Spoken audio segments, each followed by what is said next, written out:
A continuación, daremos inicio a nuestra tercera conferencia del Uninterius 2018. Nuestra conferencista es la doctora Wendy Adalid Caballero Yáñez, para quien pido un fuerte aplauso.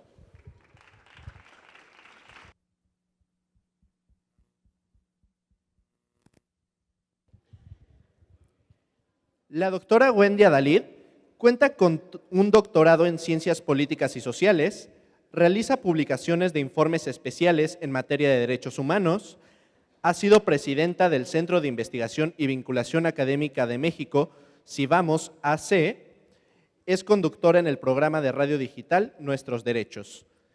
Sin más preámbulos, los dejamos con la doctora Wendy con su conferencia Vertientes Jurisdiccionales de los Derechos Humanos. Qué amable, muchas gracias.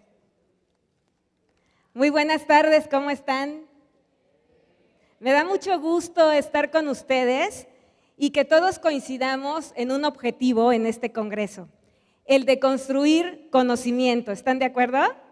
Porque los que estamos aquí enfrente, con mucho gusto compartimos los conocimientos, transmitimos experiencias, pero el objetivo es que entre todos haya una retroalimentación y que, por supuesto, podamos generar y construir un nuevo conocimiento.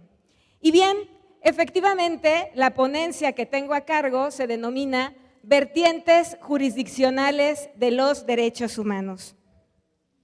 Y siempre que hablamos de derechos humanos, indudablemente tenemos que hablar qué son los derechos humanos.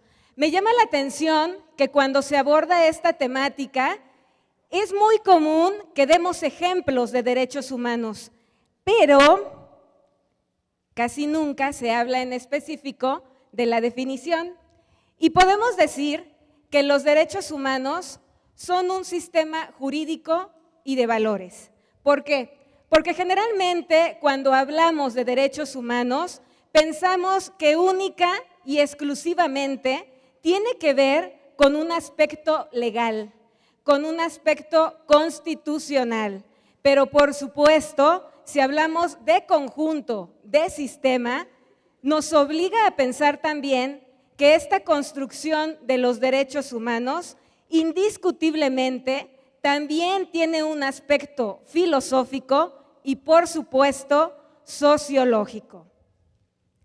Este sistema jurídico y de valores encuentra su fundamento en la Constitución Política de los Estados Unidos Mexicanos y en los instrumentos internacionales que conocemos más comúnmente como tratados, declaraciones, convenciones.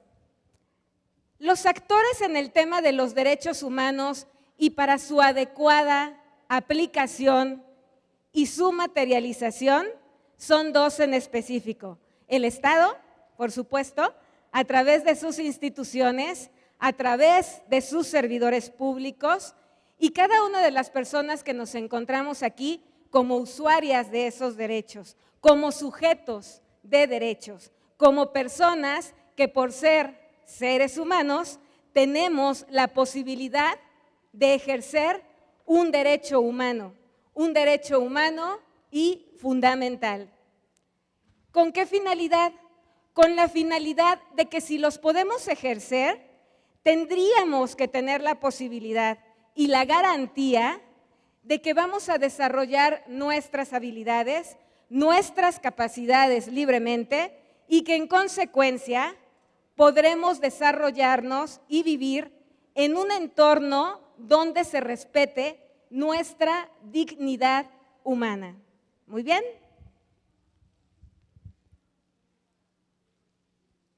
Ahora, cuando hablamos que el Estado es el sujeto obligado a garantizar los derechos humanos y fundamentales, tenemos que hacer referencia en qué consiste esta obligación, cómo es que el Estado mexicano, a través de sus instituciones, a través de sus autoridades, de sus servidores públicos, me van a garantizar a mí como persona, como ser humano, que yo pueda ejercer esos derechos humanos. Y las formas son muy sencillas. Principalmente es prevenir. Cuando hablamos de una violación a los derechos humanos, seguramente pensamos, ¿cómo se pudo haber prevenido, por ejemplo, una detención arbitraria? ¿No? Por ejemplo, un acto de tortura, una desaparición forzada. Entonces, entramos aquí al tema de que las funciones del Estado necesariamente tienen que llevar a cabo medidas, mecanismos, acciones para tratar de evitar ser sujetos de violaciones de nuestros derechos humanos. Ahora, ¿cómo vas a prevenir una violación a los derechos humanos? Por supuesto, investigando. ¿Qué hacemos cuando pensamos en un tema en específico? Definitivamente creo que buscamos naturalmente fuentes de información. ¿Cómo sabríamos cuáles son esas violaciones a los derechos humanos más recurrentes en el estado de Morelos? Definitivamente investigando, realizando un diagnóstico, realizando un cuadro donde señale diferentes variables, por ejemplo, un derecho humano, en qué consiste el derecho humano, quién lo puede violentar, a qué grupo o a qué persona se le está vulnerando ese derecho. Es la forma seria en la que nosotros podríamos determinar qué tenemos que prevenir como Estado, como autoridad, como servidor público. Ahora, en esta investigación, naturalmente, nos tiene que llevar también a pensar que si yo ya tengo definido una violación frecuente o recurrente a los derechos humanos, tendría que saber si esta violación a los derechos humanos se puede sancionar. Porque creo que también esta pregunta es muy lógica y muy natural cuando hablamos de los derechos humanos. Pensamos, si ya sé qué son derechos humanos, ya sé cuáles son estos elementos de obligación de garantía, ¿habrá sanción? ¿En qué caso se puede sancionar?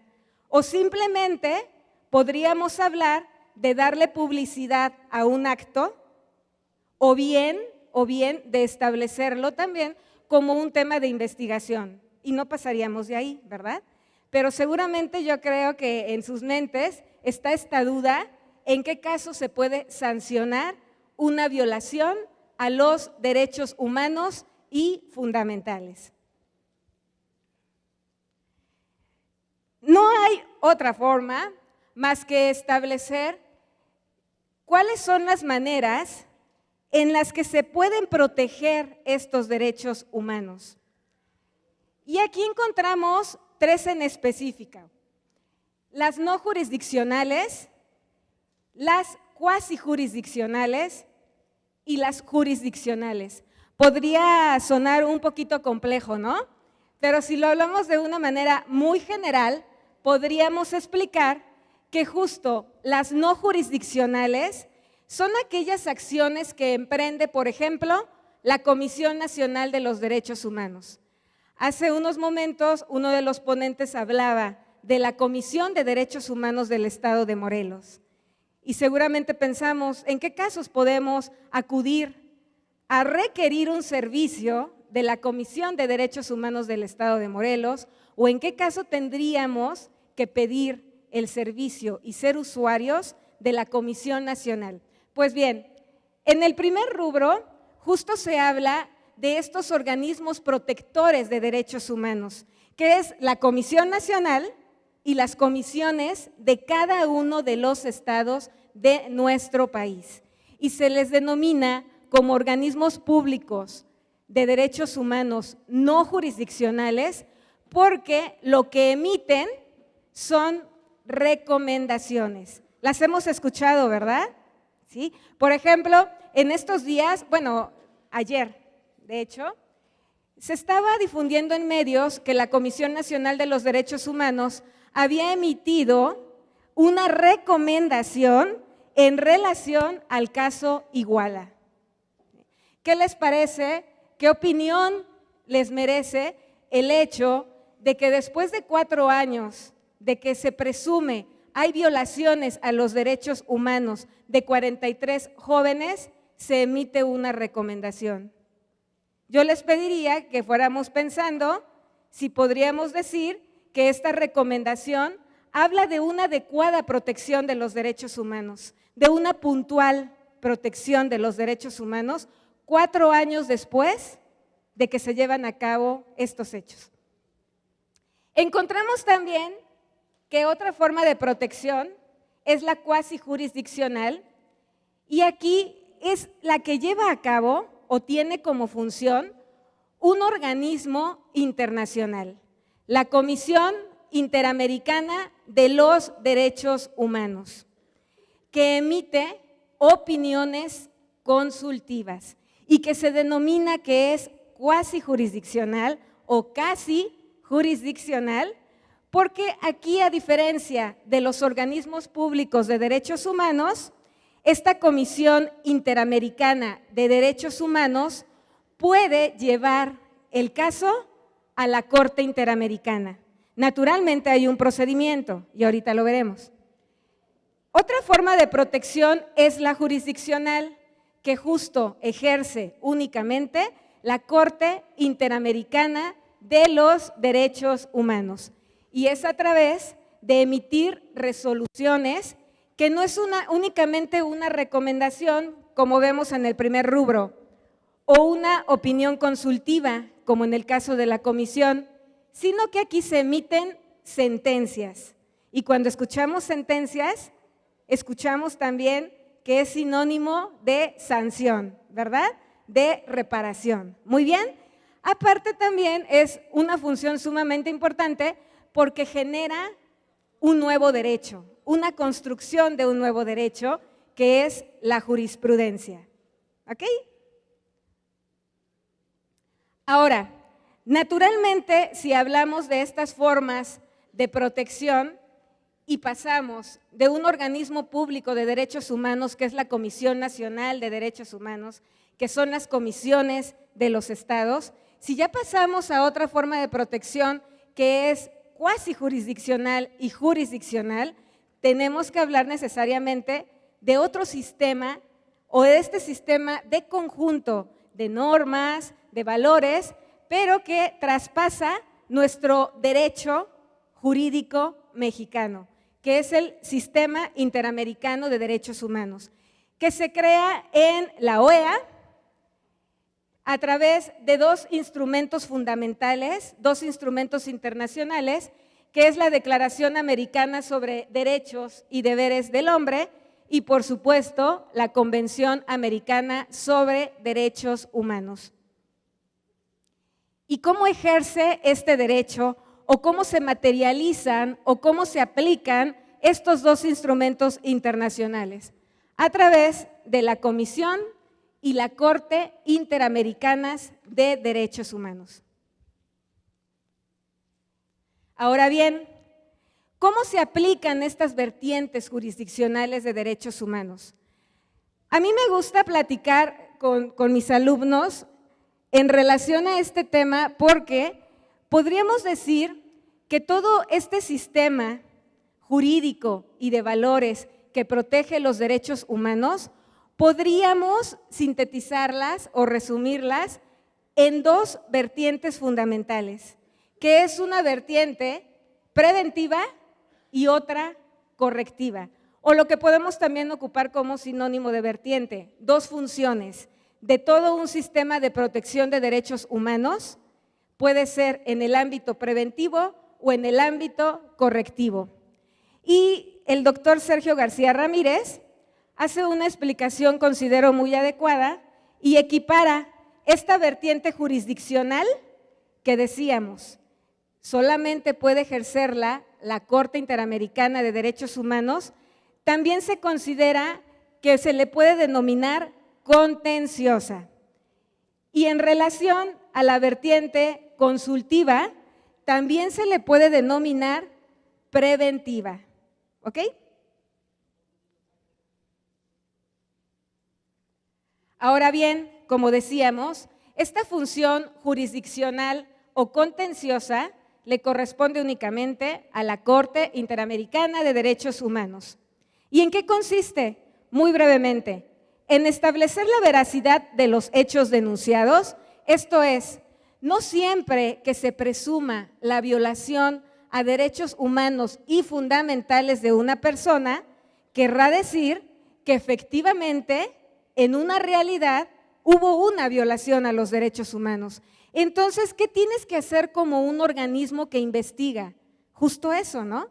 Integrar un expediente donde a ambas partes les das la oportunidad de defenderse, obviamente agrupar evidencias o pruebas y así poder llegar a determinar si efectivamente hay o no una violación a los derechos humanos y fundamentales de una persona o de una colectividad. Decidirá si tales hechos constituyen una violación a la Convención Americana y otros instrumentos internacionales. La Convención Interamericana establece cuáles son esas presuntas violaciones a los derechos humanos. Y ahorita que veamos algunos casos, podrán ustedes determinar también cuáles son las más recurrentes. Aplicará e interpretará la convención y determinará medidas de reparación. ¿Qué entendemos cuando hablamos de reparación en un tema de violación a los derechos humanos y fundamentales? Uno, que se investigue, por supuesto, que si yo como ciudadana, como persona, como ser humano, establezco o hago un señalamiento que una autoridad, o en este caso el Estado mexicano, me violentó mis derechos humanos, ¿qué pretendo? Que se me restituya, ¿no?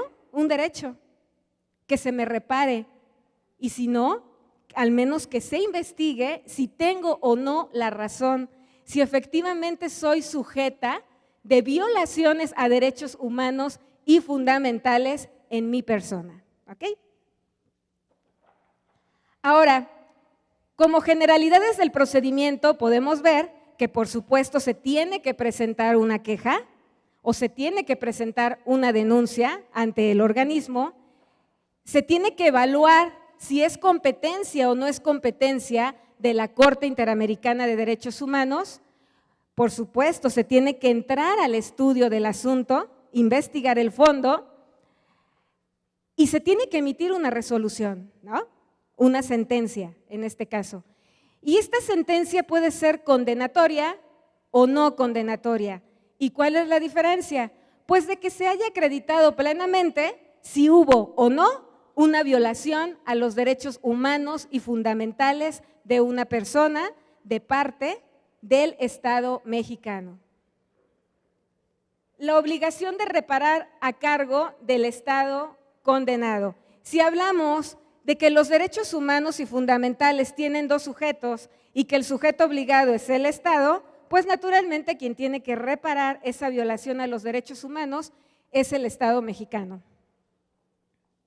Puede dictar medidas provisionales en cualquier etapa del proceso. Y estas medidas, ¿para qué creen que se puedan ocupar? Podríamos pensar para una suspensión, para evitar un daño mayor, ¿verdad? Las medidas provisionales como tal, las dicta la Corte, se dictan en caso de extrema gravedad y urgencia. Esto es, cuando hablamos de derechos humanos y fundamentales, hablamos de que hay violaciones graves a derechos humanos, hay violaciones de lesa humanidad y hay violaciones de derechos humanos. Y no es que se pretenda establecer una clasificación, porque ya estaríamos rompiendo con un máximo principio en el tema de los derechos humanos, que es el derecho a la igualdad. Sin embargo, sí se tiene que establecer en qué casos la Corte considera emitir una medida provisional para evitar un daño mayor o un daño irreparable. Cuando existe la necesidad de evitar daños irreparables a las personas. Ahora bien, es sumamente importante conocer que si bien nuestro Estado mexicano es parte de una convención americana y en consecuencia está sujeta a ser investigado por un organismo internacional o por dos organismos, que es la Comisión y la Corte Interamericana, dependiendo del caso, pienso que es trascendente que podamos tener a la mano o al menos contemplados cuáles son esos casos en donde el Estado mexicano ha sido sentenciado y cuáles son las consecuencias de estas sentencias. Y encontramos 6 casos específicos: caso Castañeda, Goodman, caso González, caso Radilla Pacheco, seguramente ustedes ya habrán escuchado alguno, caso Fernández Ortega, Rosendo Cantú, Cabrera García y Montiel. Como ven, estas sentencias son a partir del 2004 y podemos darnos una idea también de cuál es la duración de este procedimiento ante la Comisión y la Corte Interamericana. Y creo que ya nos puede dar alguna referencia que si en la Comisión Nacional de los Derechos Humanos, pues de alguna manera a veces esta integración de un expediente dura un plazo más allá del establecido en la ley, que son 6 meses a nivel nacional, podríamos pensar aquí también cuánto tarda la integración y resolución de un caso ante la Corte Interamericana. Y se ha mencionado que hay asuntos que duran inclusive más de 2 años, ¿no? Ahora, cuando hablamos de estos casos, seguramente pensamos cuáles son o cuáles fueron esas violaciones a los derechos humanos que quedaron plenamente acreditadas. Y encontramos que fue en relación a derechos políticos y electorales. Una persona pretende inscribirse como candidato independiente y no le permiten llevar a cabo el registro. Entonces, él lo que hace es de que agota las instancias de nuestro sistema jurídico mexicano y así es como puede acudir primero a la comisión y después a la corte. Porque eso es muy importante que ustedes lo conozcan, que si hablamos de recurrir a una instancia internacional de un sistema interamericano, tenemos que agotar primero nuestras instancias locales. ¿Muy bien? Encontramos que también fueron violentados el derecho a la vida, a la integridad, a la libertad personal, a la igualdad, a los derechos de la niñez, a una falta de diligencia en investigaciones del tema de feminicidios, a la desaparición forzada también por Fuerzas Armadas. Y creo que aquí sería importante diferenciar, ¿no? ¿Qué es una desaparición y qué es una desaparición forzada?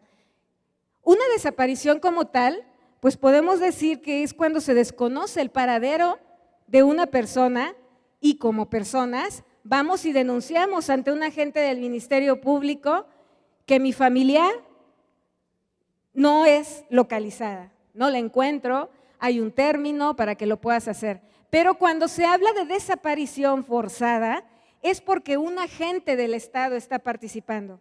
Y en este caso, los agentes del Estado que participaron fueron de las Fuerzas Armadas. Y me llama la atención cuando uno de ustedes participaba y hablaba y pedía la opinión en relación a esta intervención de las Fuerzas Armadas en el tema de seguridad pública.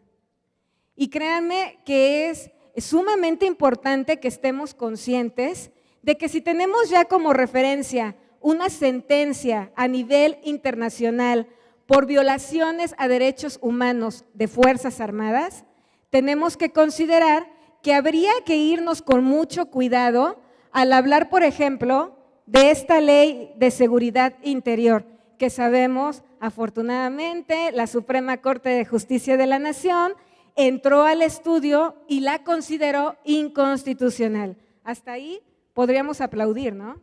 Sin embargo, ahora, como propuesta del presidente electo, se establece que pretende combatir la delincuencia organizada, que bueno, no especifica, solo se menciona combatir la delincuencia a través de las Fuerzas Armadas. Entonces yo creo que es un tema definitivamente de reflexión, que habríamos de estar muy atentos.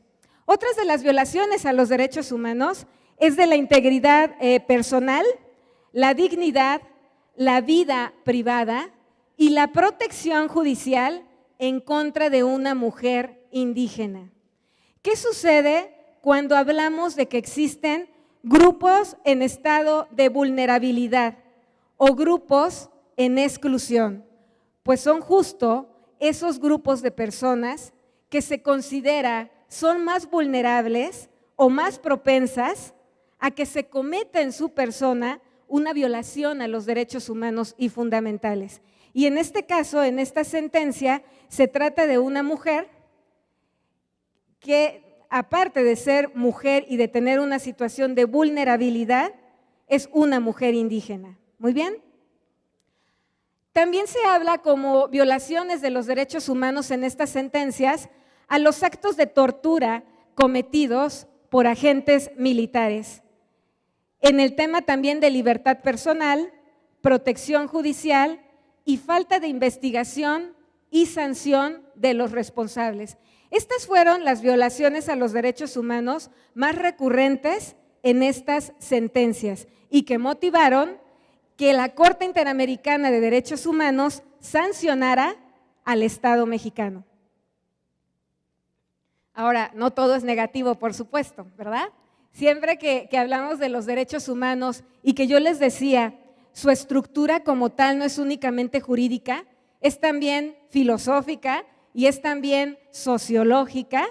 Esto es un claro ejemplo del por qué es también un tema que no únicamente se construye con lo legal, sino con estos tres aspectos.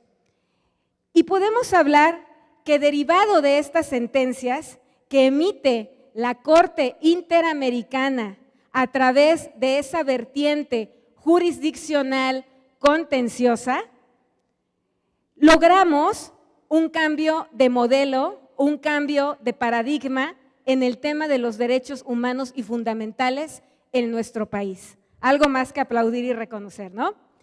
¿Por qué? Porque sabemos que derivado de estas sentencias, de estas 6 sentencias de la Corte Interamericana, el Estado se vio obligado, y bueno, no dudo que se haya dado también una voluntad política, se logra con ello una reforma constitucional en el tema de derechos humanos. Esta reforma tan sonada de 2011, ¿no? En donde se lleva a cabo la modificación de 11 artículos y que trae como consecuencia que podamos hablar de una inmersión internacional de nuestro Estado mexicano, ¿sí? Que podamos decir que ahora o a partir del 2011, el Estado mexicano tiene armonizado su sistema jurídico nacional con un marco internacional de los derechos humanos. Y que a consecuencia de esta reforma constitucional ya no podemos decir que vivimos en un Estado de derecho, sino que hemos avanzado y evolucionado y progresado en esta denominación. Y ahora tendremos que hablar de un Estado constitucional y democrático como tal. Ahora, cuando hablamos de esta vertiente jurisdiccional, vertiente consultiva o preventiva que le corresponde a la Comisión Interamericana de Derechos Humanos, el procedimiento, como ven, es muy similar al de la Corte, ¿no? Recibes una denuncia, la investigas, la integras, pides informes, recabas pruebas y emites una recomendación, ¿ok?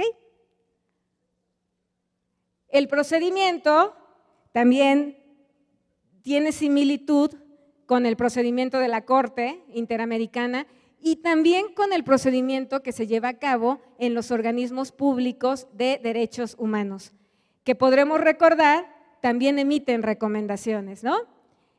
Una denuncia, evalúa si la admites o no, considera si hay la posibilidad de una solución amistosa. ¿Y cómo podríamos llegar a una solución amistosa si estás hablando de que se presume que hay una violación a los derechos humanos? Aquí, obviamente lo que se implementa es el diálogo entre las partes involucradas. También se analiza si la violación a los derechos humanos no es grave y si trae como consecuencia una reparación. Muy bien. Hay una emisión de informe y hay la posibilidad de una remisión de este asunto a la Corte. Además, también la Comisión Interamericana de Derechos Humanos puede dictar medidas cautelares. En situaciones de gravedad o urgencia, a petición de parte o de oficio, o sea, cuando lo hace la comisión por propio derecho, puede ser en relación a una persona o a una persona como parte de una colectividad o a una colectividad. Si hablamos de que existen grupos en exclusión, grupos vulnerables, es un ejemplo también de cómo se le puede denominar que hay una violación a los derechos humanos de naturaleza colectiva. Y posteriormente se va a considerar la gravedad o el daño que se tendría que reparar, pero ya en otra instancia, que sería de la Comisión a la Corte Interamericana. Este es un caso muy interesante que surge de nuestro estado, del estado de Morelos, y como pueden ver, vienen datos importantes como quién recurre o quién es la peticionaria del servicio de la Comisión Interamericana, quién se considera la presunta víctima, quién es el estado denunciado, los derechos invocados y la presentación de la petición. Aquí se trata de un servidor público, un policía ministerial, en ese entonces se le denominaba así. Es un asunto que se genera en el 2008 y que se relaciona con una persona que hace una imputación al procurador de ese momento, a quien le atribuye que le dio la orden de desaparecer un cuerpo, ¿no? Entonces esta persona lo que hace es que sube el cuerpo a su vehículo, en un puesto de revisión lo detienen, se dan cuenta que trae una persona, bueno, un cuerpo, que trae un cuerpo, y le preguntan por qué trae ese cuerpo en su carro, ¿no? Y él siempre argumentó que él había recibido una indicación del procurador de desaparecer el cuerpo. Entonces, él alega que él recibió una indicación, alega después también actos de tortura, como ven ahí, por supuesto el tema de la privación de la libertad y que no se le habían respetado sus garantías judiciales. ¿Okay? Ahora, en esta opinión consultiva, como se dan cuenta, no únicamente estás obligado a presentar toda la información desde el momento de la queja, puedes ir presentando información adicional. Y como ven en pantalla, quien hace la petición, la denuncia, presenta información en el 2011, 2012 y de ahí hasta el año 2014. Se establece que la comisión como tal, que lleva a cabo el estudio de este asunto, considera admisible la denuncia de presuntas violaciones a los derechos humanos y por supuesto hace mención cuáles son los artículos, las disposiciones que se considera se violentaron de la Convención Americana. Y se aprueba como tal hasta el año 2018. ¿Ok? Entonces, yo lo que pretendo con esta intervención es de que ustedes tengan presente que si bien es cierto, contamos con un sistema de protección de los derechos humanos que tiene diferentes vertientes jurisdiccionales, es importante también considerar qué está pasando y qué nos hace falta para hablar de una debida materialización de los derechos humanos. ¿En dónde está la falla, no?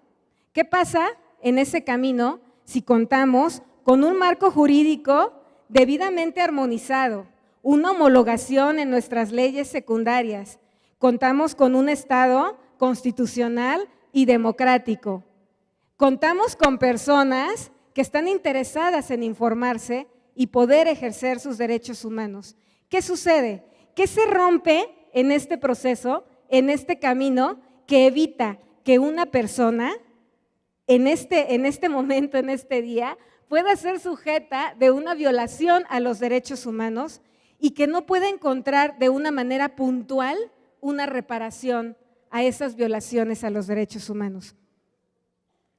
Y me gustaría compartirles para concluir esta frase del doctor Sergio García Ramírez que menciona: el sistema marcha al paso que le imprimen sus personajes característicos, la Comisión, la Corte Interamericanas. Obviamente está hablando del sistema interamericano, pero yo le agregaría que si estamos hablando de un sistema de derechos y de valores que debe de garantizar el Estado, yo establecería que los personajes característicos, por supuesto, también es el Estado mexicano. Por supuesto, son los servidores públicos que representan a las instituciones. Y por supuesto también, como personajes característicos, somos cada uno de nosotros. Les agradezco su atención. Muchas gracias.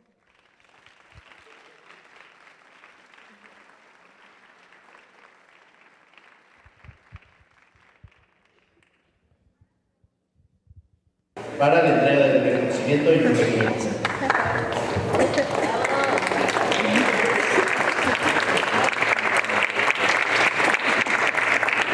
La Universidad Internacional otorga el siguiente reconocimiento a la doctora Wendy Adalid Caballero Yáñez por su destacada participación en el Congreso Unitarius 2018 con la conferencia magistral Vertientes Jurisdiccionales de los Derechos Humanos. Muchas gracias, doctora.